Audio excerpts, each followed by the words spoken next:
Hello and welcome to ಗಂಧದ ಗುಡಿ Chronicles.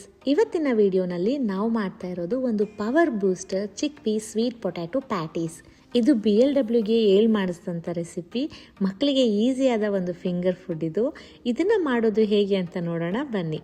ಇಲ್ಲಿ ನಾನು ವೆಲ್ ಕುಕ್ಡ್ ಚಿಕ್ ಪೀಸ್ನ ತೊಗೊಂಡಿದ್ದೀನಿ, ಜೊತೆಗೆ ಸ್ಟೀಮ್ಡ್ ಕ್ಯಾರೆಟ್ ಮತ್ತು ಸ್ವೀಟ್ ಪೊಟ್ಯಾಟೊನು ಕೂಡ ತೊಗೊಂಡಿದ್ದೀನಿ. ಎಲ್ಲನೂ ನಾನು ಮ್ಯಾಶ್ ಮಾಡ್ಕೊಳ್ತಾ ಇದ್ದೀನಿ. ಎಲ್ಲ ನೀಟಾಗಿ ಮ್ಯಾಶ್ ಆದಮೇಲೆ ನಾನು ಇದಕ್ಕೆ ಓಟ್ಸ್ ಫ್ಲಾರ್ನ ಹಾಕ್ಕೊಳ್ತಾ ಇದ್ದೀನಿ. ಇದಕ್ಕೆ ಜೀರಾ ಪೌಡರ್ ಮತ್ತು ಪೆಪ್ಪರ್ ಪೌಡರ್ನ ಆ್ಯಡ್ ಮಾಡ್ತಾ ಇದ್ದೀನಿ. ನಾನು ಚಿಕ್ ಪೀಸ್ನ ಸ್ಕಿನ್ ರಿಮೂವ್ ಮಾಡಿದ್ದೀನಿ, ಯಾಕೆ ಅಂತಂದರೆ ಡೈಜೆಷನ್ ಈಸಿ ಆಗಲಿ ಅಂತ ಅಂದ್ಬಿಟ್ಟು. ನೀವು ಇದನ್ನು ಲೈಟಾಗಿ ಗ್ರೈಂಡ್ ಆದರೂ ಮಾಡ್ಕೋಬೋದು ಅಥವಾ ಈ ಥರ ಮ್ಯಾಶ್ ಆದರೂ ಮಾಡ್ಕೊಬೋದು. ಮತ್ತು ಇದೆಲ್ಲನೂ ಮಿಕ್ಸ್ ಮಾಡ್ಕೊಂಡ್ಮೇಲೆ ಸ್ಮಾಲ್ ಪ್ಯಾಟೀಸ್ ಆಗಿ ಶೇಪ್ ಮಾಡ್ಕೋಬೇಕು.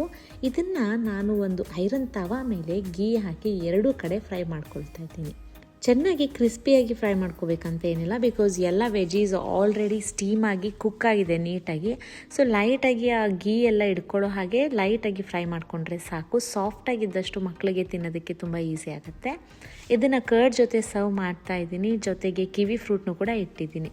ಇದಕ್ಕೆ ಉಪ್ಪನ್ನ ನಾನು ಹಾಕಿಲ್ಲ, ಯಾಕೆಂದರೆ ಶರ್ವಿಲಿನ 10 months ಅದಕ್ಕೋಸ್ಕರ. ಸೊ 1 yearವರೆಗೂ ಯಾವುದೇ ಒಂದು ಊಟಕ್ಕೂ ನಾನು ಉಪ್ಪನ್ನ ಸೇರಿಸ್ತಾ ಇಲ್ಲ. ಇಲ್ಲಿ BLWನಲ್ಲಿ ಮಕ್ಕಳು ತಿನ್ನೋದಕ್ಕಿಂತ ವೇಸ್ಟ್ ಮಾಡೋದೇ ಜಾಸ್ತಿ. So it is better to make some extras in case ಬೇಕು ಅಂತ ಅಂದರೆ. ಬರೀ ಅವರಿಗಷ್ಟೇ ಅಂತ ಅಲ್ಲ, ನಮಗೂ ಕೂಡ ತಿನ್ನೋದಕ್ಕೂ ಆಗುತ್ತೆ. ಈ ರೆಸಿಪಿ ನಿಮಗೆ ಇಷ್ಟ ಆಗಿದ್ದರೆ ಲೈಕ್ ಆ್ಯಂಡ್ ಶೇರ್ ಮಾಡೋದು ಮರಿಬೇಡಿ. ಮತ್ತಷ್ಟು ವಿಡಿಯೋಸ್ಗೆ ಸಬ್ಸ್ಕ್ರೈಬ್ ಕೂಡ ಆಗಿ ಅಂತ ಹೇಳ್ತಾ ಮುಂದಿನ ವಿಡಿಯೋನಲ್ಲಿ ಮತ್ತೆ ಸಿಗೋಣ. Thank you.